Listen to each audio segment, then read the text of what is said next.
Mais allant au match retour, je le cherche, je ne le vois pas. Je suis désolé, je ne l'ai pas vu. Je l'ai vu une fois, corner défensif, il est venu, il a fait une tête. Ouah, mec, la vie, c'est pas crier. Salam, salam, outsider. Le débrief commence maintenant.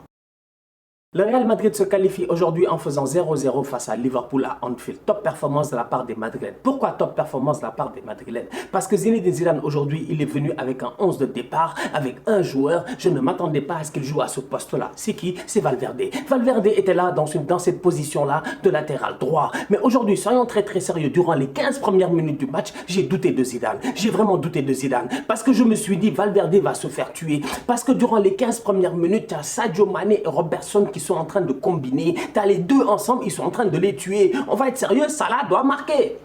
En début de match, Salah doit marquer. Le 1 contre 1 là, Salah doit marquer. Franchement, c'est rien du tout. Liverpool, ils sont déjà à 2-0. Cependant, le Real, c'est une grande équipe. Parce que le Real, après 15 minutes, après avoir galéré pendant ce soi-disant round d'observation, qu'est-ce qu'ils ont fait eux? Ils ont recommencé à se réadapter tactiquement. Qu'est-ce qu'on a vu? On a vu Casemiro coulisser entre les deux défenseurs. Franchement, on a vu Casemiro venir se stabiliser. On a vu un Asensio qui enfin s'est mis à défendre. Parce qu'on va être très sérieux aujourd'hui. Valverde, quand il est sur le terrain, son rôle c'est quoi? C'est de couvrir son latéral droit. Valverde ce week-end, on l'a vu, il a couvert énormément le boy Lucas Vazquez. Cependant, si Valverde lui-même il est latéral droit, il y a qui pour le couvrir? Il y a qui pour le couvrir? Il n'y a personne. Celui qui doit faire le taf, c'est qui? C'est Asensio. Asensio, à partir de la 15e, de la 20e minute, il commence à se gérer. La preuve, ceux qui ont vu le match, ils savent. Asensio, à un moment donné, il part sur le pressing, il dit à Valverde, laisse frère. C'est pour moi, c'est Yosoy, je sais pas quoi. C'est pour moi. Et le gars, il se gère franchement. Asensio, défensivement parlant, aujourd'hui, il a aidé Valverde, franchement. Donc aujourd'hui, on va être sérieux. Les Madrilènes, moi, ce qu'ils m'ont montré dans ce match-là, c'est que c'est une grande équipe. Ils ont gagné au match aller. Ils sont venus au match retour. Ils auraient pu claquer un but parce qu'ils ont joué le même football qu'au match aller. Cependant, défensivement, à mon humble avis, ils ont été très bons. C'est vrai que Liverpool a vendangé, je vais revenir là-dessus, mais ça n'enlève en rien à la masterclass défensive que les boys du Real ont encore une fois sorti. Ferland Mendy, tu l'as vu monter? Presque jamais. Il était constamment là, tranquille, discipliné. Nacho aussi. Militao, il va au contact. Militao en première mi-temps, en début de deuxième mi-temps. Bobby Firmino rentre dans la surface de réparation. Heureusement que Militao, il est là pour le coller. Si Militao n'est pas là pour le coller, je vous assure que Firmino, il te met frappe croisée. Il trompe peut-être Thibaut Courtois. Mais Militao l'a tellement fatigué que Firmino, il a frappé sur Thibaut Courtois. Donc franchement, aujourd'hui, défensivement parlant, comme j'ai eu à dire, Zinedine Zidane, c'est le coach français le plus italien. Ou le coach espagnol, si vous voulez, le plus italien. Zidane, c'est un Italien en fait. Zidane défendre, il sait faire. Casemiro nous a sorti une top performance. Du tacle qu'il a fait sur James Milner jusqu'à la fin du match, le gars a fait presque un 0 faute. Ça, c'est le Real de Zidane. Franchement, il n'y a rien à dire. Top performance de leur part. Le Real peut gagner peut-être 1-0 si Vinicius il se gère. Mais d'un autre côté aussi, Liverpool peut gagner 3-0. Et c'est là où moi je dis qu'offensivement parlant, quand même les boys de Liverpool, il faut commencer à en parler. Sadio Mané, je suis désolé, à un moment donné, Sadio Mané, depuis qu'il est arrivé à Liverpool, il nous fait peut-être sa pire saison à Liverpool. Non, franchement, en termes de jeu, Sadio Mané, même ses décisions, elles ne sont pas convaincantes. En première mi-temps, je pense qu'il y a un décalage qui est parfait. Je pense une sortie de balle avec Wijnaldum. Sadio, il est là. Mais je dis, Sadio, normalement, à l'entrée de la surface de réparation, il pousse sur le pied gauche, il frappe. Il l'a fait face à Manchester City. Pousser pied gauche, frapper, pleine lucarne, il l'a fait. Mais Sadio, il attend, il donne un ballon à Robertson. Robertson, il cale, il fait un centre. À mi-hauteur et le centre n'est pas bon. Je ne sais pas si vous vous rappelez de cette action-là. Franchement, je suis désolé. Sadio Mané, plusieurs fois aujourd'hui, je n'ai pas été satisfait par sa prise de décision. Maintenant, ça n'enlève en rien que le gars, c'est un top player. On sait tous que c'est un top player. Mais aujourd'hui, cette équipe de Liverpool-là, bizarrement, j'ai l'impression qu'ils sont arrivés en fin de cycle. Ils sont arrivés en fin de cycle. Ils sont arrivés en fin de cycle à la minute où Jürgen Klopp arrive et que dans son 11 de départ, il ne lance que les vétérans et les anciens. Franchement, tu me mets Wijnaldum, tu mets Thiago sur le banc, tu mets Wijnaldum, tu mets James Milner qui a failli mettre un beau but en première mi-temps, mais heureusement Thibaut Courtois était là, gardien de la forteresse d'Abobo, claquette sans aucun problème. Donc tu me mets Wijnaldum, tu me mets, oui j'ai appris à le dire, c'est Wijnaldum, non, Wijnaldum, tu vois. Tu me mets Wijnaldum, tu me mets, comment il s'appelle l'autre, James Milner, tu me mets Salah, Mané, Firmino. Alexander-Arnold, Robertson, Alisson, Fabinho, mais tu as l'équipe presque qui a gagné la Ligue des Champions de 2019 face à Tottenham. Franchement, mis à part l'axe central, c'est l'équipe qui a gagné la Ligue des Champions, sincèrement. Donc aujourd'hui, on va être sérieux. Klopp, tu sens qu'il n'a plus d'idée. Il n'a plus d'idée. Il a acheté des boys, il ne sait même plus quoi faire. Il ne sait plus quoi faire. Il a mis Jota sur le banc, il a mis Thiago sur le banc. Ce n'était pas forcément une mauvaise décision, mais ça montre juste que Liverpool, ils sont arrivés en fin de cycle. Et pour moi, trop tôt. Trop tôt. Fin de cycle, trop tôt. C'est pas sérieux. Le Bayern vient d'arriver en fin de cycle. Mais le Bayern, avant d'arriver en fin de cycle, ça a pris 10 ans. Franchement, les Boateng, les Alaba, tout ça là, ils sont là depuis les 2012. Sincèrement. Thomas Müller, tout ça. C'est aujourd'hui qu'on dit que le Bayern, ils doivent tout changer. Mais ça a pris 10 ans. Liverpool, ça fait 4 ans. Ils ont une Ligue des Champions, une première ligue. Pouf, c'est fini. C'est pas normal. Je suis désolé, c'est pas normal. Aujourd'hui, le match qu'ont fait les boys de Liverpool là, à mon humble avis, il a manqué quelque chose. Je sais pas. Franchement, je ne peux pas te dire ce qu'il a manqué. Ils n'ont pas été bons. Ils auraient dû concrétiser des actions. J'ai l'impression que ce groupe-là est arrivé à sa date d'expiration. C'est dommage. Le Real devra jouer face à Chelsea en demi-finale de la Ligue des Champions. J'ai hâte de voir ce Real-là. J'ai hâte de voir ce Real-là en demi-finale de la Ligue des Champions. J'espère que Sergio Ramos sera de retour. J'espère que Varane sera de retour. Et même là encore, Varane, je ne lui fais pas confiance. Autant Ramos aussi, je ne lui fais pas confiance. Parce qu'on va être sérieux quand même. Nacho et Militao viennent de sortir d'un quart de finale aller-retour où ils ont été sensationnels.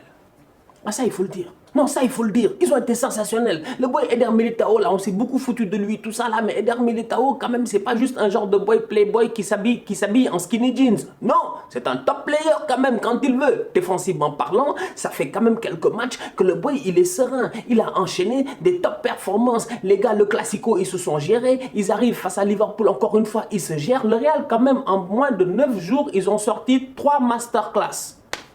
3 gros matchs, c'est 3 gros matchs, c'est pas n'importe quel match franchement, je suis désolé. Regardez toutes les autres équipes, regardez les adversités qu'elles ont eues et regardez les adversités du Real. Le Real, ils ont joué Liverpool, Barça, Liverpool, back to back avec le même effectif. Avec un effectif que tu ne pouvais pas faire tourner. Donc franchement, aujourd'hui, il faut respecter, je dis bien, ces boys-là. Et c'est passé à travers des gars au milieu de terrain, encore une fois, sensationnels. Casemiro, il a été très bon. Modric à la récupération, il a été très bon. Toni Kroos a eu des problèmes. Pourquoi? Parce que Wijnaldum était sur lui.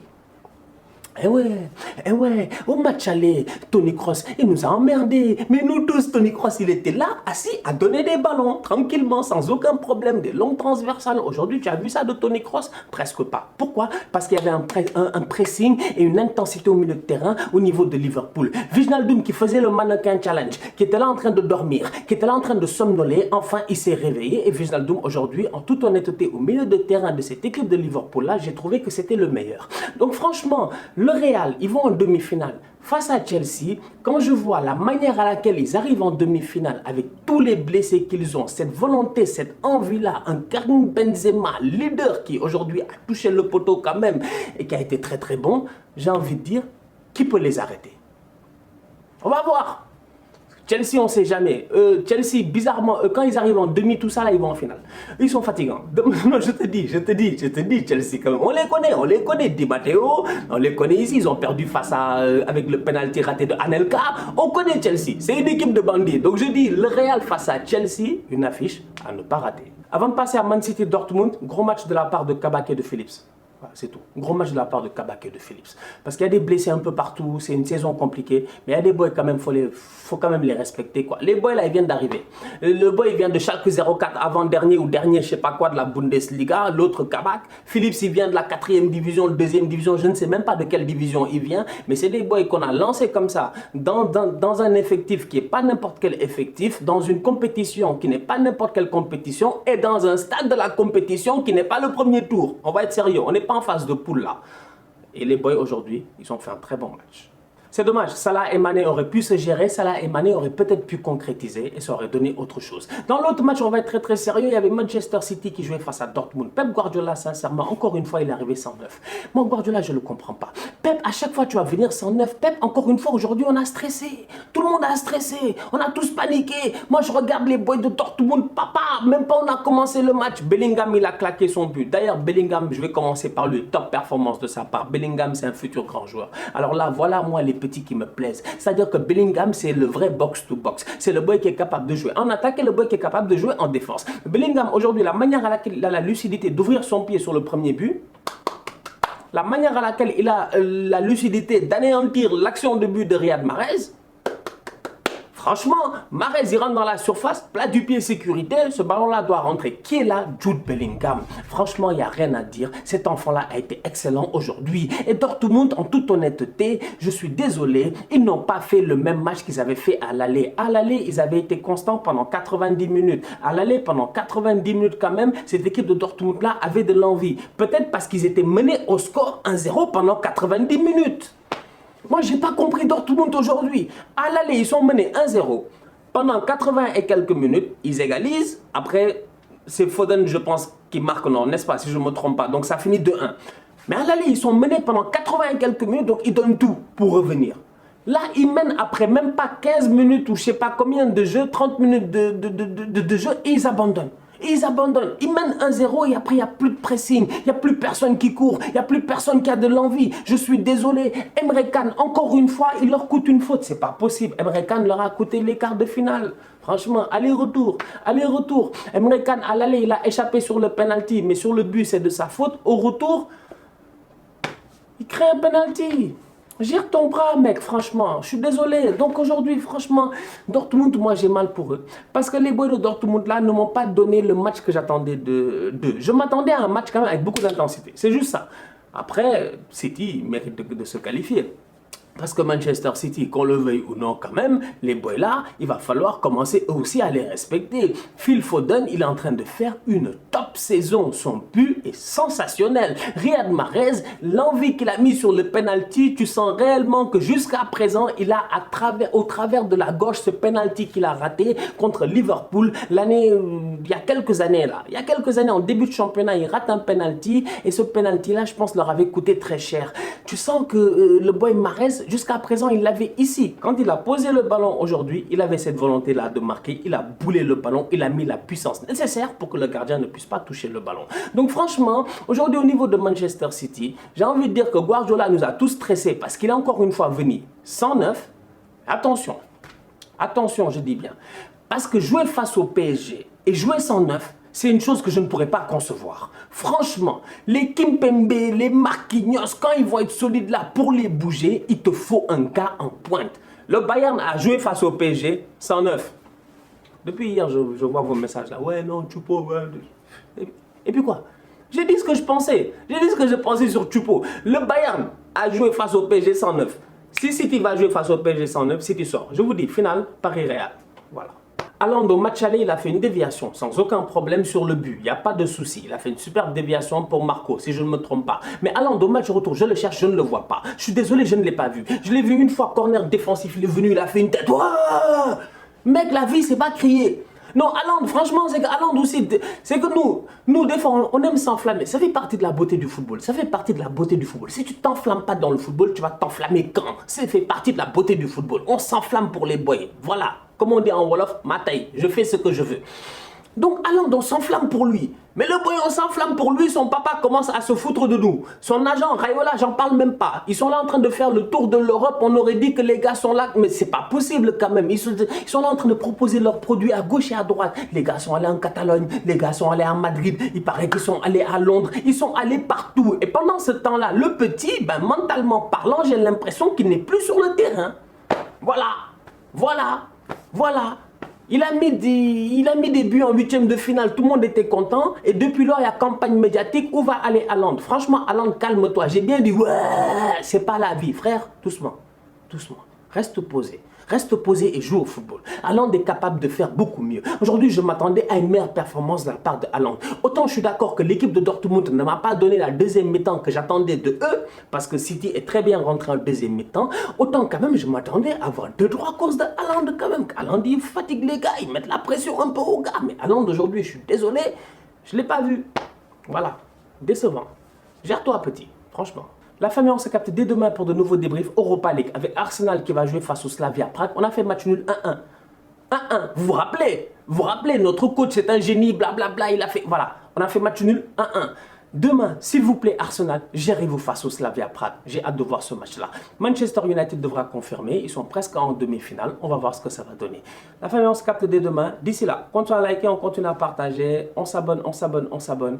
On est ensemble, on reste en santé. Tous outsiders.